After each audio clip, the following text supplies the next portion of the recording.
कोई ऐसी अनहोनी हो सकती थी जिसके बारे में किसी ने कल्पना भी नहीं की होगी। भारत की खुफिया एजेंसी और अमेरिका की खुफिया एजेंसियों के बीच में कुछ विरोध चल रहा है। भारतीय सुरक्षा एजेंसियों को 365 में 365 दिन सफल होना पड़ता है। यही बात दुनिया के देशों को परेशान कर रही है कि फिर भारत तो ये नहीं देखेगा कि यूरोप की धरती है कि अमेरिका की धरती। एक मैसेज जाने लगा कि क्या भारत कोई कोवर्ट ऑपरेशन चला रहा है उन आतंकियों के खिलाफ जो भारत में कभी न कभी आतंकवादी गतिविधि में शामिल रहे। निज्जर से लेकर कई खालिस्तानी आतंकियों को पाकिस्तान से लेकर कनाडा तक न्यूट्रलाइज किया जाता है। हम और अमेरिका एक अच्छे दोस्त तो नहीं है राहुल। कुछ तो ऐसा था कि जिनकी मंशा ये थी कि देश के प्रधानमंत्री को निशाना बनाएंगे। दर्शकों नमस्कार, डीएनपी इंडिया में आपका स्वागत है। मैं हूं आपके साथ राहुल चौधरी।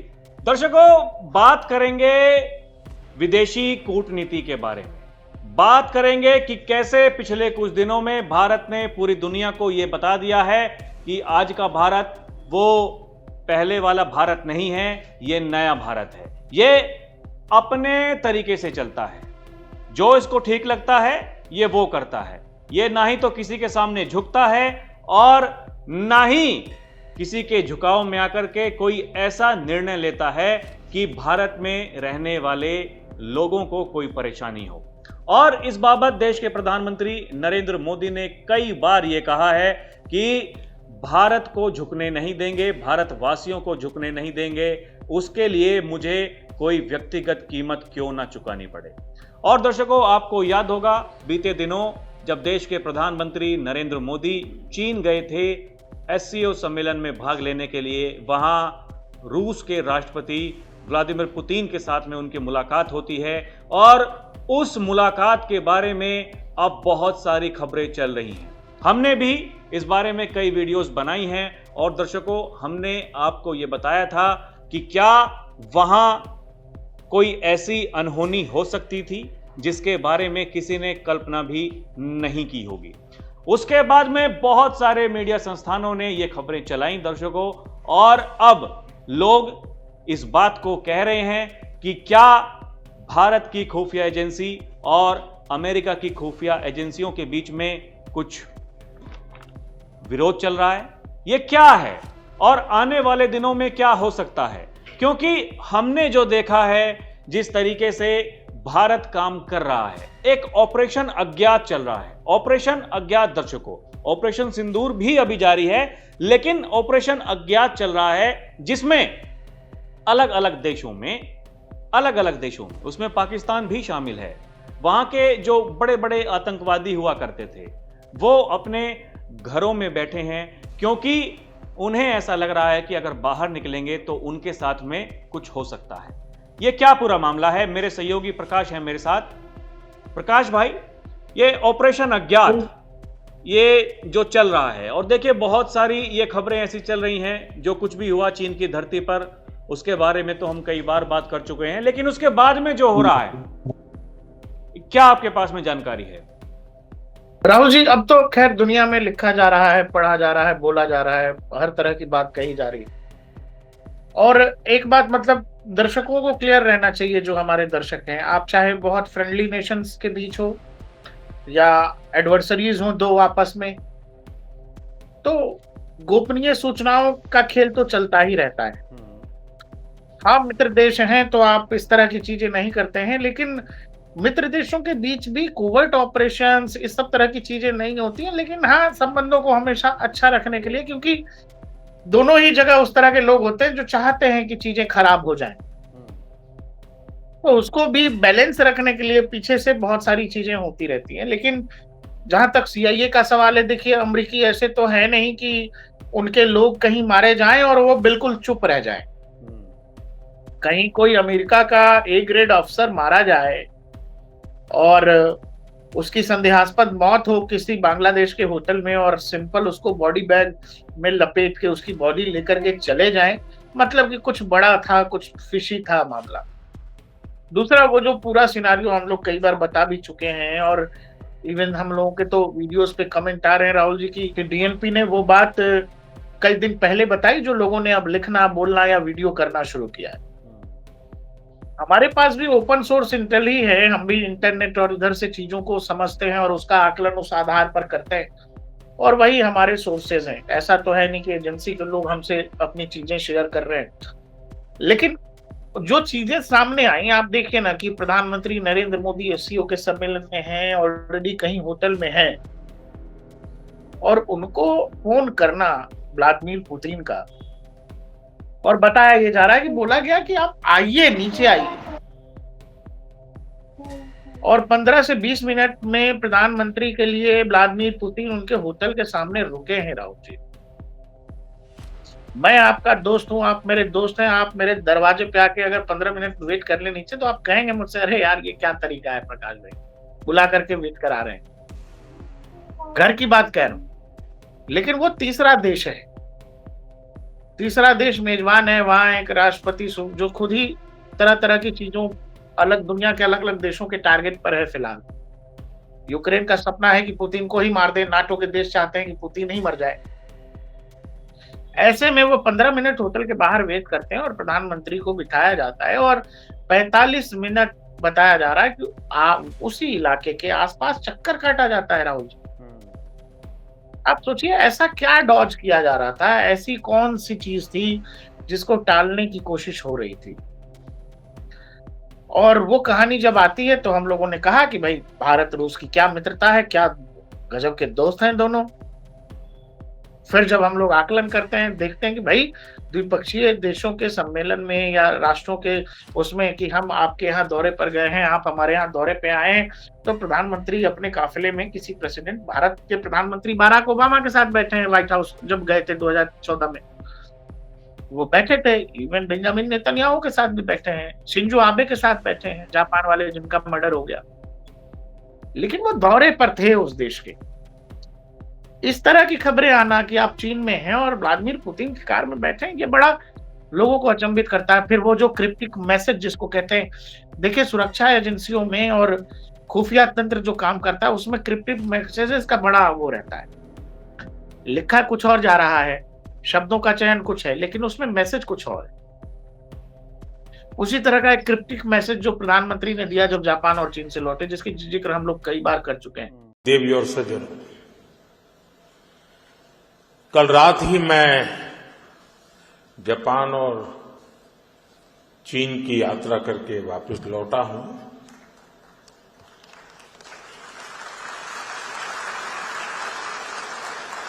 आप गया था इसकी ताली बजा रहे हो, आया हूं इसकी ताली बजा रहे हो।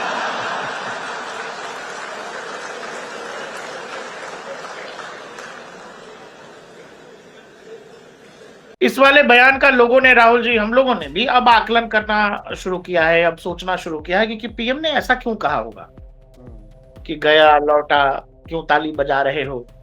बड़ा अजीब था, क्योंकि जो कुछ वो बोल रहे थे, जिस तरह के वो सम्मेलन में थे, वहां अचानक इस मैसेज का आ जाना, लोगों का ताली बजा देना, उस बीच में इनका ये बोल देना, थोड़ा सा अटपटा लगा था लोगों को, कि चूंकि बात जो वो कर रहे थे, बोल रहे थे, उससे वो बात मैच कर नहीं रही थी, लेकिन फिर भी वो बोले और अब लोग आकलन कर रहे हैं। अब आते हैं आपके उस सवाल पर जिस पर आप कह रहे हैं कि क्या कोई खुफिया लड़ाई चल रही है। राहुल जी, जहां तक सवाल है सीआईए वर्सेस रॉ का, भारतीय खुफिया एजेंसियों का, तो एकदम देखिए, अब आप एकदम इस बात को लेकर क्लियर रहिए कि हम और अमेरिका एक अच्छे दोस्त तो नहीं है राहुल, और ये वो ऐसी सिचुएशन है फिलहाल के मौके पर कि एक एडवर्सरी जैसी सिचुएशन है। इससे आप नेग्लेक्ट नहीं कर सकते, इससे आप मना ही नहीं कर सकते। दूसरा क्या सीआईए वर्सेस रॉ है, तो आप ये समझ लो कि जब निज्जर की हत्या हुई पंजाब के अंदर, जो खालिस्तानी आतंकवादी था, उसके बाद अमेरिकी एजेंसियों ने अमेरिका का क्या था उस पूरे मामले पर जो कुछ लिखा गया अमेरिका के अखबारों में। भारत के कनाडा में मेरे ख्याल से एक बड़े ऑफिसर थे, उनको वहां से डिटेन भी किया गया। बताया गया कि निज्जर की हत्या में इवन देश के गृह मंत्री से लेकर तमाम कुल के कुछ नाम भी अमेरिकी अखबारों में छपे, कनाडा में भी छपते रहे कि भारत एक खुफिया ऑपरेशन चला रहा है दुनिया भर के देशों में, और इसमें केवल पाकिस्तान नहीं है, इसमें कनाडा शामिल है, इसमें अमेरिका की धरती भी शामिल है। आपको ये भी पता है कि कई बार इस तरह की भी अनकंफर्म रिपोर्ट्स आई जिसमें ये कहा गया, वो जो बब्बर खालसा वालों, जो नाम मैं बोल रहा हूँ, वो जो चिरकुट है राहुल जी, जो थोड़े थोड़े दिनों पर इंटरनेट पर वीडियो डालता रहता है, पन्नों के बारे में बताया गया कि उस पर कई बार फेल्ड अटेम्प्ट हुआ और उसको असैसिनेट करने का प्लान था। बाद में उसको सीआईए ने कवर दिया, सीआईए के लोगों ने उसको अंडरग्राउंड किया, जैसे तैसे पन्नू अभी तक जिंदा है। कुछ ऐसा तो है जो पर्दे के पीछे राहुल जी चल रहा है, क्योंकि अगर आप देखिए हाल फिलहाल 14 के बाद क्या बदला है। आप खुद भी भूतपूर्व फौजी हैं, आप एक चीज गौर करेंगे तो आपको ये तो बहुत कॉमन चीज है ना कि अगर कश्मीर का इलाका छोड़ दें, बाकी भारत में, शेष भारत में, वो जो हम पढ़ते थे कि बनारस में हो गया, वो जो लखनऊ में हो गया, वो कभी मुंबई में हो गया, कभी दिल्ली में हो गया, उस तरह के धमाके अब देश में नहीं होते, उस तरह के आतंकवादी हमले अब इस देश में नहीं होते। तो कहीं ना कहीं कुछ ना कुछ तो बदला है राहुल जी। दूसरा, पाकिस्तान के अंदर वो चाहे हाफिज सईद हो, मसूद अजहर जैसे लोग हों, हमने देखा ये खुले में तकरीर किया करते थे, याद है ना आपको। लेकिन हाफिज सईद पिछले 10 साल से किसी ने देखा नहीं है राहुल जी। हाफिज सईद का दामाद, हाफिज सईद का भाई, हाफिज सईद का बेटा, ये सब लाहौर से लेकर कराची की सड़कों पर कुत्ते की मौत मारे गए। कम से कम राहुल जी, कम से कम 40 ऐसी हत्याएं पाकिस्तान के अंदर और पाकिस्तान के बाहर हुई हैं कि वो ये उन लोगों की हत्याएं हुई हैं जो लोग कहीं ना कहीं भारत के अंदर आतंकवादी हमलों में, आतंकवादी वारदातों में, अलग अलग समय, अलग अलग टाइमलाइन पर जिनका नाम हो, चाहे पर्दे के पीछे रहे हो या जिन्होंने सामने से कार्रवाई में भाग लिया हो, उन आतंकवादी गतिविधियों में हिस्सा लिया हो, उन सब को कहीं ना कहीं एलिमिनेट किया गया। हमें नहीं पता ये कौन कर रहा है, लेकिन पाकिस्तान के अखबार ये लिखते हैं कि एक अननोन गनमैन आता है। ऐसा अननोन गनमैन है राहुल जी कि वो किसी सीसीटीवी में नहीं दिखा जाता, वो कहीं किसी सीसीटीवी में नहीं दिखता, ना किसी बाजार में ऐसे घूमता टहलता दिखता है। वो तूफान की तरह आता है और तूफान की तरह चला जाता है। उसके बारे में ये कहा जाता है पाकिस्तान में कि वो हवा के झोंके जैसा है। अभी अभी आपको ये पता है कि ये जो जैक्सन की हत्या हुई, जैक्सन की हत्या के बाद अभी 4 दिन पहले की मैं आपको बता रहा हूं, बताया गया कि बांग्लादेश में एक आईएसआई एजेंट की हत्या हो गई। ये हत्या भी बताया गया जी वैसी ही है जैसी जैक्सन की हुई। सोशल मीडिया पर तरह तरह के क्लेम्स वायरल है। दूसरा राहुल जी, आपको यह पता होगा कि अभी हाल फिलहाल जैसे ही देश में किसान आंदोलन शुरू हुआ, कुछ खालिस्तानी ताकत सर उठाने लगे थे देश में, दिल्ली से लेकर पंजाब तक। कुछ तो ऐसा था कि जिनकी मंशा यह थी कि देश के प्रधानमंत्री को निशाना बनाएंगे। उसके बाद आपको यह पता लगता है कि निज्जर से लेकर कई खालिस्तानी आतंकियों को पाकिस्तान से लेकर कनाडा तक न्यूट्रलाइज किया जाता है। और ऐसा लगता है कि एक एंटी खालिस्तान मूवमेंट भारत की खुफिया एजेंसियों ने शुरू कर दिया है, और कोई फर्क नहीं पड़ता कि वो कनाडा की धरती है या पाकिस्तान की धरती। दूसरा, जो ये अमेरिकी लोग हैं राहुल जी, ये सुपरमेसी वाली बीमारी से पीड़ित हैं। इनको ये लगता है कि दुनिया में ये जो कुछ कर सकने की क्षमता रखते हैं कोई और नहीं कर सकता। लेकिन जो दुनिया ने देखा, जो दुनिया के अखबारों में छपने लिखने बोला जाने लगा, जो भाई भारत के जितने दुश्मन थे पाकिस्तान में निपटाए जाने लगे, वो चाहे कनाडा में हो, निपटाए जाने लगे। तो एक मैसेज जाने लगा कि क्या भारत कोई कोवर्ट ऑपरेशन चला रहा है उन आतंकियों के खिलाफ जो भारत में कभी न कभी आतंकवादी गतिविधि में शामिल रहे, वो चाहे आईएसआई के लोग हों, वो चाहे पाकिस्तान मिलिट्री के लोग हों, वो चाहे आतंकवादी संगठनों के लोग। यही बात दुनिया के देशों को परेशान कर रही है कि फिर भारत तो ये नहीं देखेगा कि यूरोप की धरती है कि अमेरिका की धरती। और यही कारण है कि पन्नू को अंडरग्राउंड सीआईए ने कवर दिया। सच बात यह है, कहा यह भी जाता है राहुल जी कि सीआईए अगर कुछ मिनटों की देर करती है तो पन्नू का काम तमाम हो गया था। और पन्नू की जानकारी जैसे होती है, सीआईए उसको जो है क्या कहते हैं उसको, अंडरग्राउंड कर देती है, जिसमें आपको याद होगा कि पन्नू की कार में ब्लास्ट हुआ था और देश में चलने लगा कि पन्नू की हत्या हो गई, पन्नू की हत्या हो गई, लेकिन पन्नू बच गया था, सरवाइव कर गया था उसमें, क्योंकि इंटेल लीक हो गई।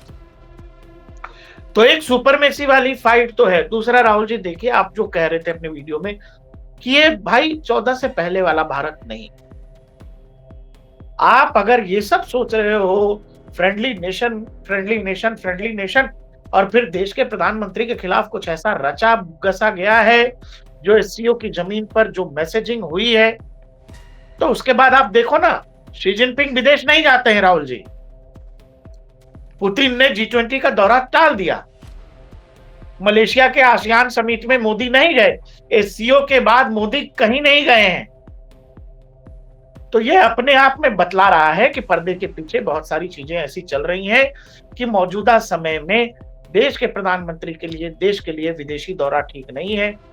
और ये बिल्कुल देखिए, एक लकी बिस्क नाम के पुराने ऑफिसर हैं, एनएसजी के कमांडर, रॉ में भी सर्विसेज उन्होंने दी हैं।